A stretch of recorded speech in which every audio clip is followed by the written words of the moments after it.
சப்பாத்தி செய்ய போகிறோம். இதுக்கு முன்னே பார்த்துருப்பீங்க, கோதுமை நம்ம காய வச்சு எடுத்துன்னு போய் மில்லில் அரைச்சின்னு வந்தோம். அந்த மாவு தான் இது. இதை சுத்தமாக ஜலிச்சிட்டோம். இதை சப்பாத்தி நம்ம ரொம்ப சாஃப்டாக, ரொம்ப டேஸ்டியாக, சுவையாக எப்படி செய்யறதுன்னு தான் நம்ம செய்ய போகிறோம். இப்போ கோதுமை மாவு நம்மளுக்கு ரெடியாக இருக்குது. அதுக்கு பார்த்திங்கன்னா சுட தண்ணி மிக்ஸ் பண்ணணும். பாருங்கள், அடுப்பில் நம்ம தண்ணியை சூடு பண்ணுறோம். இந்த சூடு பண்ண சுடு தண்ணியை ஊற்றி பிசைஞ்சால் தான் அது மாவு ரொம்ப சாஃப்டாக வரும். பாருங்கள், நம்ம நல்லா காய வச்ச அந்த சுடு தண்ணியை இந்த கோதுமை மாவில் நம்ம சேர்த்துக்கலாம். இந்த கோதுமை மாவு அரைக்கும் போது கொஞ்சமாக கடலை சேர்த்து அரைச்சிங்க. இது ஒரு 4 கிலோ கோதுமை மாவு. 1 கிலோக்கு 100 கிராம் கடலை சேர்த்துங்க. அப்போ 4 கிலோனா ஒரு 400 கிராம் கடலை சேர்த்துனா கொஞ்சம் டேஸ்ட்டாக இருக்கும். அந்த கடலை மாவு மிக்ஸ் ஆகி வர மாதிரி இருக்கும், கொஞ்சம் டேஸ்ட்டாக இருக்கும். சேர்த்தா சேருங்க, இல்லைன்னா நார்மலாகவே ப்ளைனாக அரைச்சிங்க. நம்ம ரேஷன் கடையில் வாங்கிட்டு வந்த கோதுமை மாவு தாங்க இது. கோதுமை மாவு வாங்கிட்டு நல்லா காய வச்சு அரைச்சி ஜலிச்சு வச்சு நம்ம இப்போது சப்பாத்தி சுட போகிறோம். சப்பாத்தி, பூரி எது செஞ்சாலுமே சரி, தண்ணியை நல்லா காய வச்சுட்டு அதை மிக்ஸ் பண்ணோம்னா மாவு ஆட்டோமேட்டிக்காக சாஃப்ட் ஆகிடும். அப்போ சப்பாத்தி சாப்பிட்றதுக்கு ரொம்ப சாஃப்டாக இருக்கும். பூரியாக இருந்தாலும் சப்பாத்தி இருந்தாலும் ரொம்ப நம்மளுக்கு மிருதுவாகிடும். குழந்தைங்கள்லேருந்து எல்லாருமே நல்லா விரும்பி சாப்பிடுவாங்க. கொஞ்சம் கொஞ்சமாக தண்ணி சேர்த்துங்க. கொஞ்சம் கொஞ்சமாக தண்ணி சேர்த்து பேசுனீங்க. அதிகமாக தண்ணி ஊற்றிட்டிங்கன்னா குழஞ்சிடும். அப்புறமா கரைச்சிட்டு நம்ம தோசை தான் ஊற்றுற மாதிரி இருக்கும். கோதுமை திட்டமாக சப்பாத்தி மாவு பதத்துக்கு நல்லா பிசைஞ்சு எடுத்துக்கலாம்.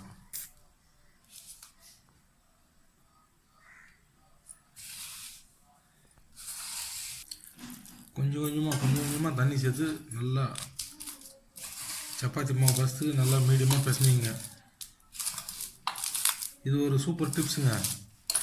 சப்பாத்தி சாஃப்டாக வரணும்னா நம்ம மாவில் நல்லா தண்ணியை சூடு பண்ணி அதை ஊற்றி பேசினா நம்மளுக்கு ரொம்ப சாஃப்டாக வரும். இன்னொரு விஷயம் என்னென்னா, நம்ம அந்த சுடு தண்ணி காய வச்சு எடுக்கும்போது அதுக்கு நம்ம நாக்குக்கு உரைக்கிற அளவுக்கு உப்பு சேர்த்துக்கணும். அப்போ தான் சப்பாத்தி மாவு பேசும்போது நம்மளுக்கு அந்த உப்பு நம்மளுக்கு மீடியமாக வரும். அப்போ நம்ம வெறும் சப்பாத்தி சாப்பிட்றலாம் சுடும்போது.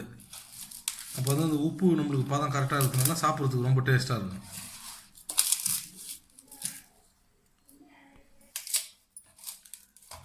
மாவு நம்ம நல்லா 2 கையில் நல்லா பிசையணும். நமக்கு எந்த அளவுக்கு பிசைக்கிறோமோ அந்த அளவுக்கு சாஃப்டாக இருக்கும். இன்னும் கேட்டிங்கன்னா, அந்த மாவில் நம்ம சுடு தண்ணி ஊற்றுறோம் பார்த்தீங்களா, அதில் உப்பு போட்டு தான் நம்ம ஊற்ற போகிறோம். உப்பு பார்த்துக்கு அந்த சுடு தண்ணி நம்ம அதில் ஊற்றும் போதே பார்த்திங்கன்னா அந்த மாவு அந்த ஹீட் அந்த மாவில் பட்டோன்னா பாதி வெந்த மாதிரி ஆகிடும். நம்மளுக்கு சாஃப்ட்னஸ் கிடைக்கும். அதுக்கப்புறம் நம்ம அந்த பாதி வேகிறது நம்ம ரொட்டியாக சுட்டு சாப்பிட்டோம்னா சீக்கிரமாகவும் வெந்துடும், டேஸ்ட்டும் நல்லாயிருக்கும். ரொம்ப சாஃப்டாக பூ போல் இருக்கும். பாருங்கள், நம்மளுக்கு விரலில் அழுத்தும் போது பார்த்திங்கன்னா நல்லா அந்த விரல் நல்லா பஞ்சு மாதிரி வரணும். மாவு இப்போது உங்களுக்கே தெரியும், சுடு தண்ணி ஊற்றி பேசின பிறகு பார்த்திங்கன்னா நல்லா சாஃப்டாக பஞ்சு மாதிரி ஆகிடும், பண்ணு மாதிரி ஆகிடும்.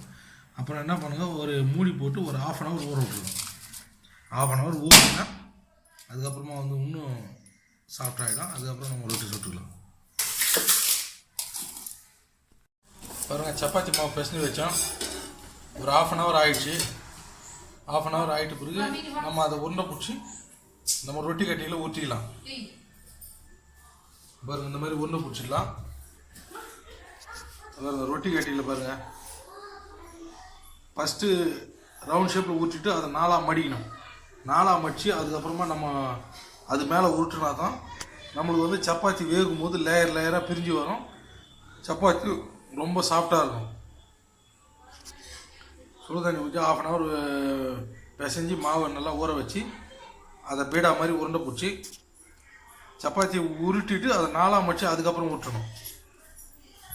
அப்போ தான் நம்மளுக்கு சாஃப்டாக வரும்.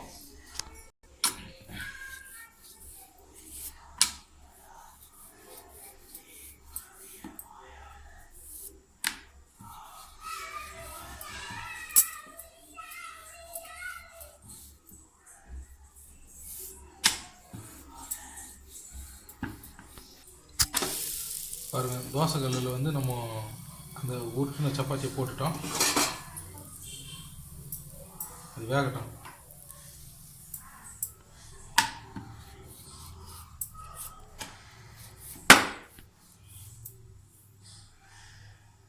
பாருங்கள், நல்லா உருட்டிட்டு அதை நாலாம் மடிக்கணும்.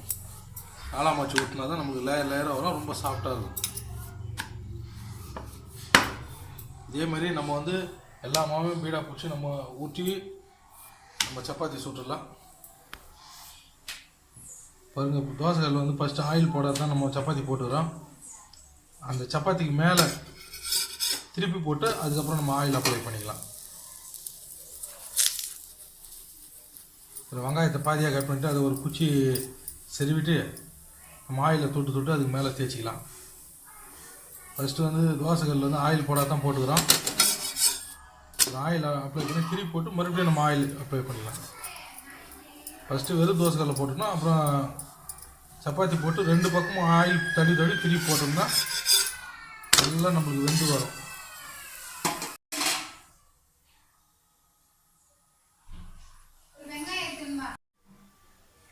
பாருங்கள், சப்பாத்தி நம்ம சுட்டுன்னு வந்துட்டோம். தோசைகளில் அழகாக சுட்டுன்னு வந்துட்டோம். நம்மளுக்கு தீஞ்சிச்சுன்னா நல்லா இருக்குது. இங்கே பாருங்கள் எவ்வளோ சாஃப்டாக இருக்குது பாருங்கள்.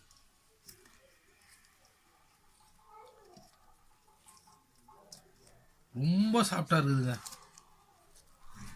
இந்த பாருங்கள் எப்படி லேயராக எப்படி இருக்குது பாருங்கள்.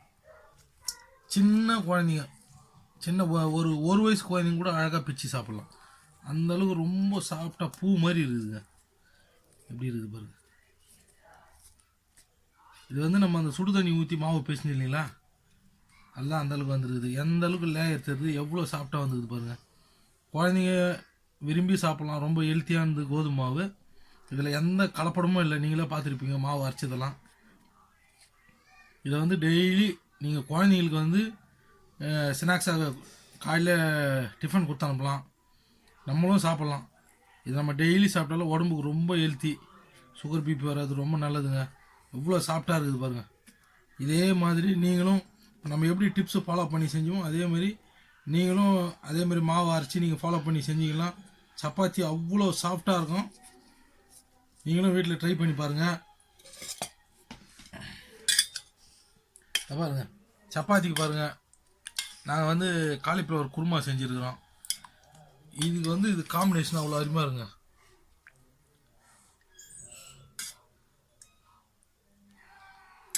நல்லா இதில் வந்து நல்லா ஊற வச்சு நல்லா நம்ம தொட்டு சாப்பிட்டோம்னா அவ்வளோ அருமையாக இருக்கும். சப்பாத்திக்கு நல்ல காம்பினேஷனுங்க. நீங்களும் வீட்டில் ட்ரை பண்ணி பாருங்கள். இதே மாதிரி ட்ரை பண்ணி பாருங்கள், ரொம்ப நல்லாயிருக்கும். நம்ம சேனலை லைக் பண்ணுங்கள், ஷேர் பண்ணுங்கள், கமெண்ட் பண்ணுங்கள், சப்ஸ்கிரைப் பண்ணுங்கள், மறக்காமல் பெல் பட்டனை ப்ரெஸ் பண்ணுங்கள். நன்றி. சாஃப்டான அல்டிமேட் சப்பாத்தி சாஃப்டாக ரெடி ஆகிடுச்சுங்க.